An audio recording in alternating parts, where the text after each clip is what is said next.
dan mengimbau balik pengetahuan kita supaya lebih lebih manis dalam kita beribadah kepada Allah Subhanahu Wa Taala dengan memahami terjemahan dan tadabbur ayat Al-Quran.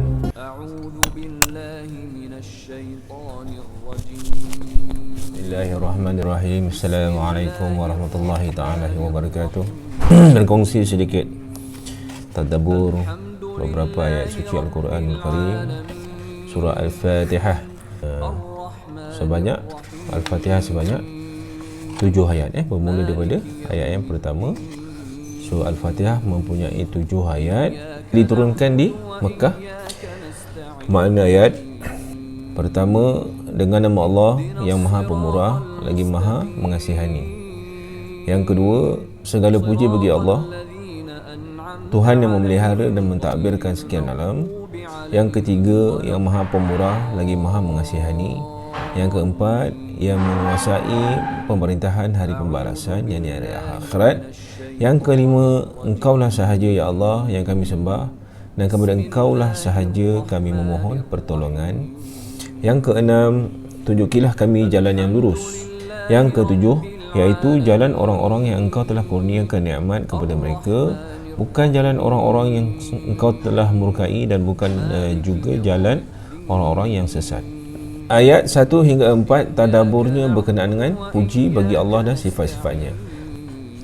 Ayat yang kelima, kehambaan dan mohon pertolongan hanya kepada Allah. Ayat yang ke-6 hingga 7, doa memohon petunjuk jalan yang lurus.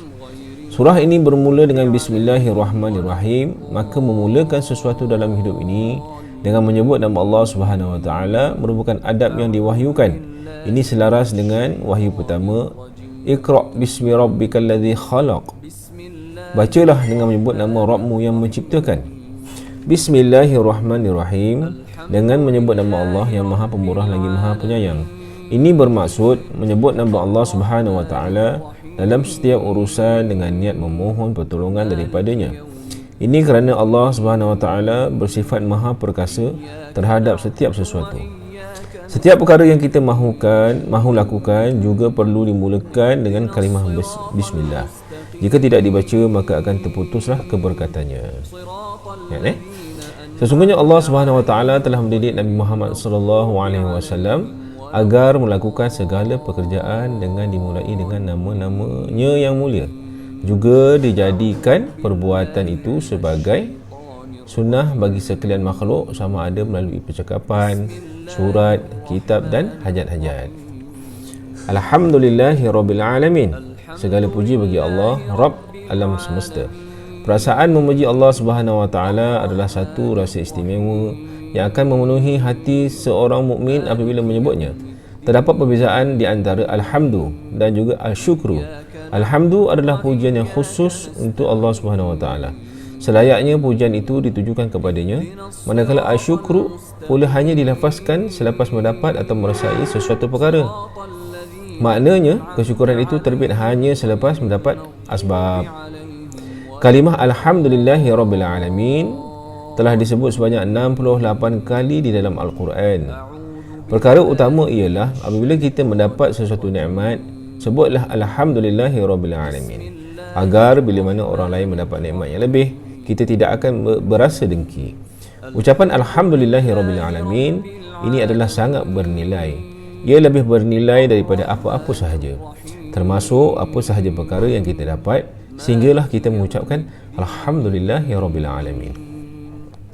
Kita selalu menyebut Alhamdulillah ketika kita mendapat nikmat gaji, hadiah daripada kawan atau sebagainya. Tapi bagaimana pula kalau kita diuji dengan musibah? Misalnya wang hilang, kesihatan kita ditarik. Adakah kita akan menyebut lafaz pujian tersebut atau sebaliknya? Apapun ujian yang diberi, yakinlah Allah Subhanahu Wa Taala Maha Penyayang. Satu nikmat yang ditarik akan diganti dengan nikmat-nikmat yang lain pula. Ingat, jangan terlalu lama tenggelam dalam kesedihan kerana masih banyak nikmat lain yang harus disyukuri. Justru teruslah menjadi hamba yang sentiasa berterima kasih kepada Allah Subhanahu Wa Taala. Justru teruslah jadi hamba yang sentiasa berterima kasih kepada Allah Subhanahu Wa Taala dalam apa jua situasi.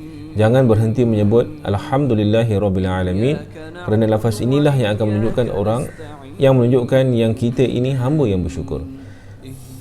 Katakanlah kita mendapat satu nikmat daripada Allah Subhanahu Wa Taala, lantas kita memuji dan mengucap syukur kepadanya dengan berkata Alhamdulillahirabbil alamin. Ucapan itu lebih bernilai daripada wang yang kita dapat. Ini kerana wang akan habis, tetapi ucapan syukur Alhamdulillah itu akan ditulis di dalam kitab amalan kita dan dia akan kekal sampai bila-bila. Ar-Rahmanir Rahim, Maha Pemurah lagi Maha Penyayang. Ar-Rahman dan Ar-Rahim adalah antara sifat Allah SWT yang esa, di mana di dalamnya terkandung sifat-sifat Allah SWT yang lain. Jika ditanya mengapa Allah SWT memiliki banyak sifat, maka jawapannya selain daripada menunjukkan kepada kita sifat keajalan, yakni fleksibel Allah SWT terhadap manusia, ia adalah untuk menunjukkan kemesraan dan ikatan antara pencipta dan hamba. Analoginya mudahnya begini. Seorang lelaki bagi ibu dan ayahnya, dia lebih manja dipanggil sebagai anak, namun dia juga dikenali sebagai ayah bagi anak-anaknya. Bagi isterinya, lelaki itu adalah suaminya. Manakala bagi muridnya, dia digelar sebagai cikgu. Begitu jugalah dengan Allah Subhanahu Wa Taala. Ada kalanya dia bersifat Al-Jabbar kepada yang memusuhinya.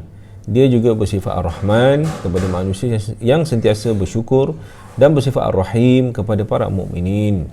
Secara spesifiknya, Ar-Rahman adalah sifat penyayang Allah Subhanahu Wa Taala kepada semua makhluknya di atas muka bumi ini, termasuk mereka yang kufur atau engkar untuk tunduk kepada perintahnya. Manakala Ar-Rahim pula adalah sifat Allah SWT yang dikhususkan kepada mereka yang beriman dan taat kepada perintahnya. Maliki Yaumiddin, yang menguasai hari pembalasan. Disebut tentang hari kiamat di dalam surah Al-Fatihah, ada tujuannya. Ia sebenarnya berperanan mendidik diri supaya mempunyai sense of the end, yakni apa sahaja perbuatan yang dilakukan mestilah dapat membawa kita kepada tujuan hari akhirat. Dalam hidup ini, tujuan dan keperluan hidup mesti seiring dan ia tidak boleh bergerak dengan salah satu sahaja. Malah perkara-perkara lain juga Islam amat mengambil berat.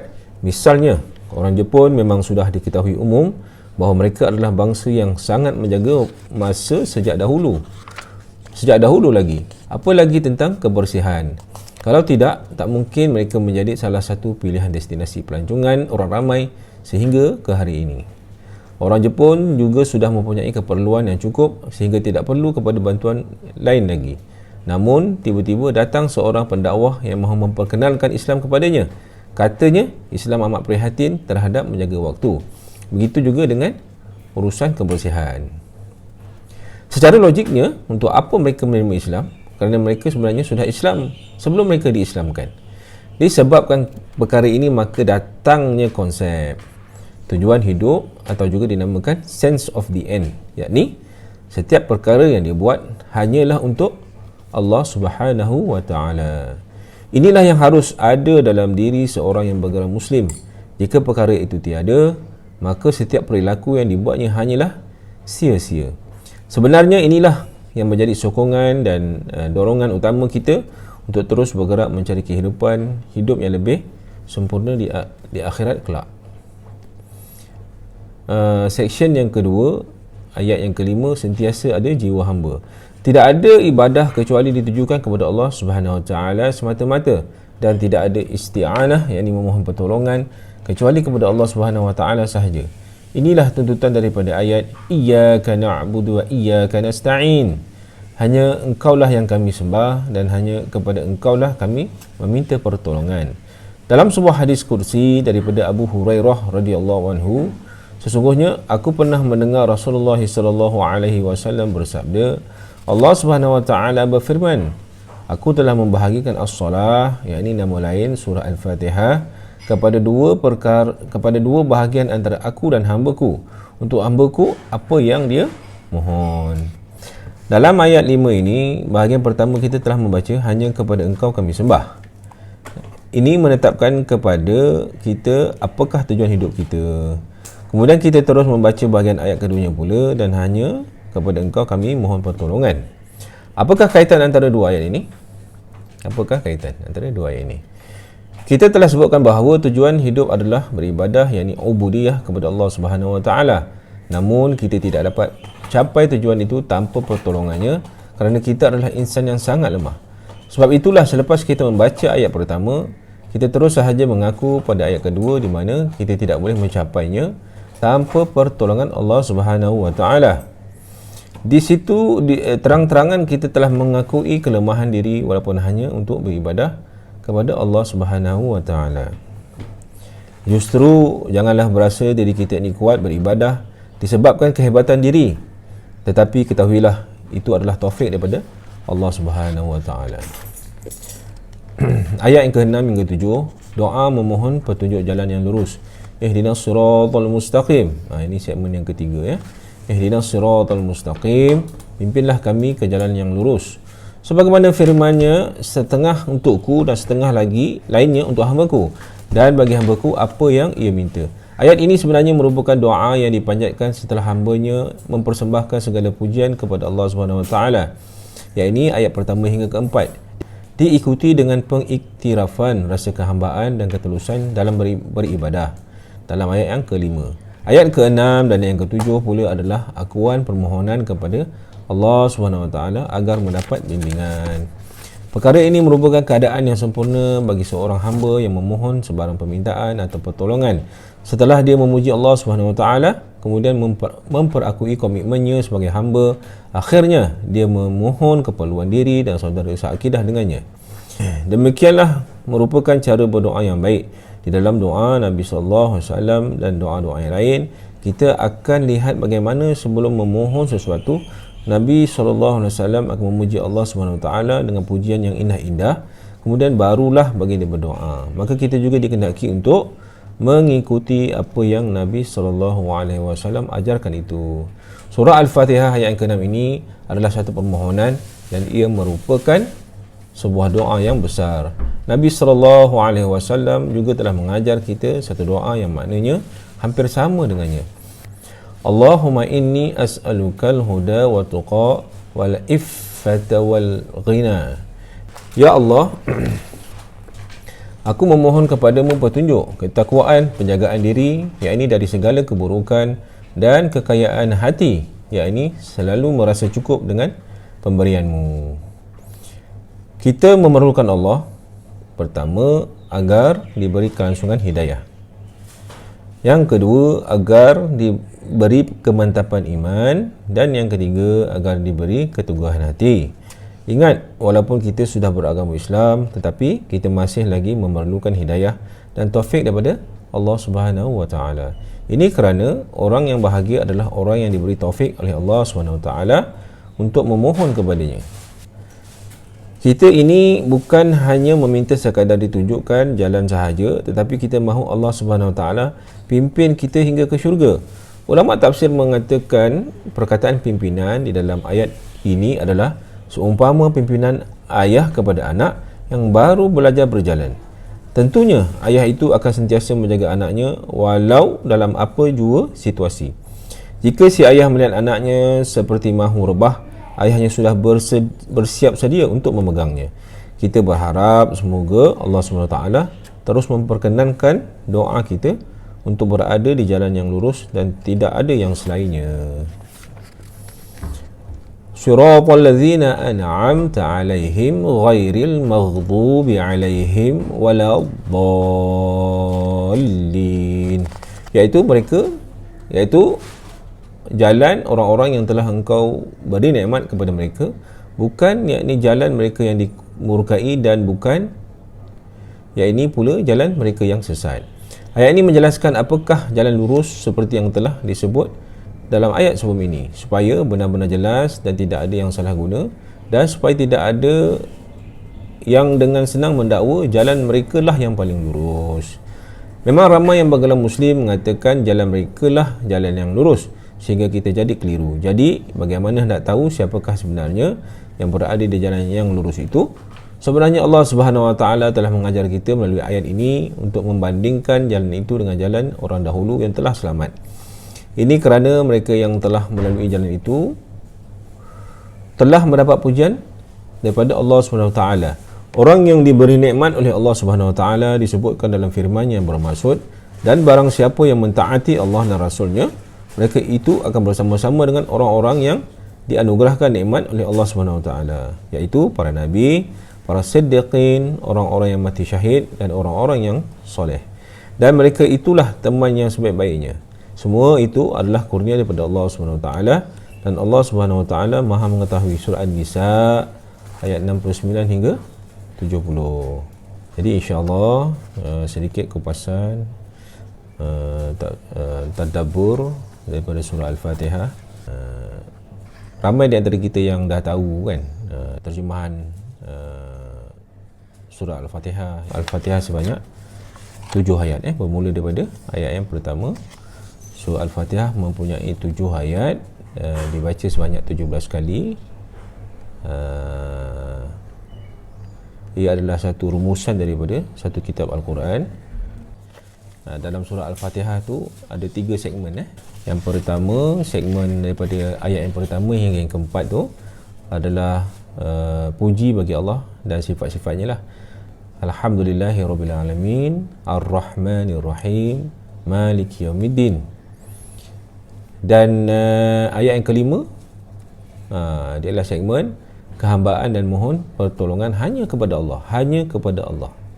Iyyaka na'budu wa iyyaka nasta'in. Kita baca tu pun nak kena iyyaka na'budu wa iyyaka nasta'in, yang bermaksud engkaulah sahaja yang kami sembah dan kepada engkaulah sahaja kami memohon pertolongan.